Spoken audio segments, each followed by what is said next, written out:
Myra and Kevin, you have seen from both sides for the hiring process for clerks. That is, you were both clerks who presumably were looking for jobs when you were there. And then, as partners at law firms, you see how clerks get hired in. And I wonder if you can address how that process works and how people in a clerkship should think about looking for a job once they're a little down the road to clerkship and they're thinking about what comes next.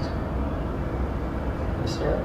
Well, you should certainly pursue a clerkship for reasons other than the crass commercial reasons of enhancing your marketability. But there's no question that law firms view the experience gained in a judicial clerkship as invaluable, especially if you're looking for a litigation berth in that firm, because there's a feeling that you've acquired a quality of experience and maturity and judgment from that process that's sort of hard to replicate elsewhere.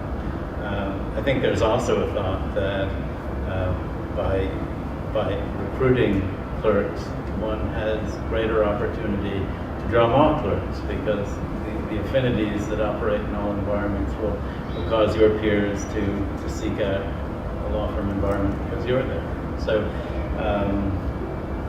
I'm quite certain that at DLA, a person with a good clerkship on her resume or his resume will always get a good, careful look for the reasons that we're talking about.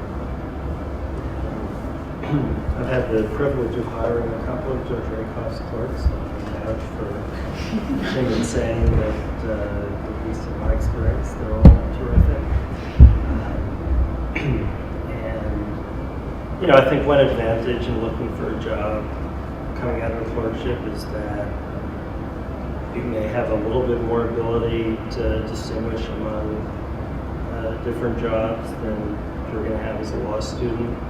As a law student, it's very hard to know what really makes one firm different from another. A lot of it goes on word of mouth.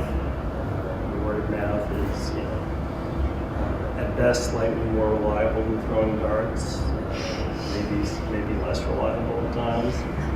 So I think that at least within litigation, when you've been a law clerk, you can start to see what types of things appeal to you more than others and what sort of thing you'd like to do. I agree that one of the advantages coming out of most clerkships is that there's a lot less worry about finding a job than there is for most law school graduates. It's a great thing to have on your resume.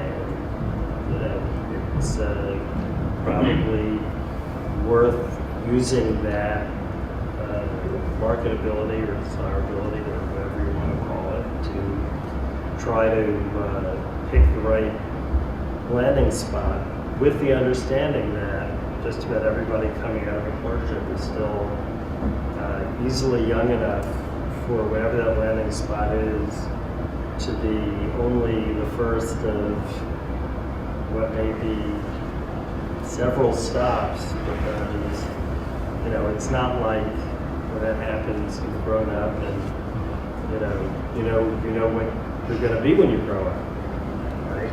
That doesn't. I'm not sure that there's ever a time that you actually feel like you've settled on it. You certainly don't need to feel like it is next. So the whole world isn't riding on it, but you're in a better position to make the first choice. Judge, what does it look like from the inside of chambers when your clerks are looking for jobs? Well, I think that the point that Myra just made is that the clerkship, and Kevin made this point as well, clerkship is a big advantage to getting a job.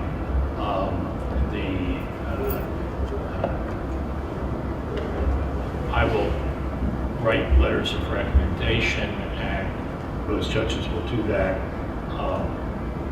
But to tell you the truth, it's usually unnecessary.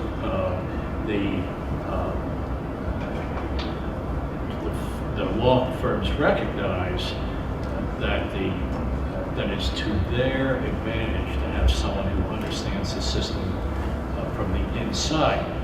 It's interesting because there's been a great decrease in trials, which is, I think, a huge misfortune. It's a whole different subject, and why it is there's several different causes for different types of litigation.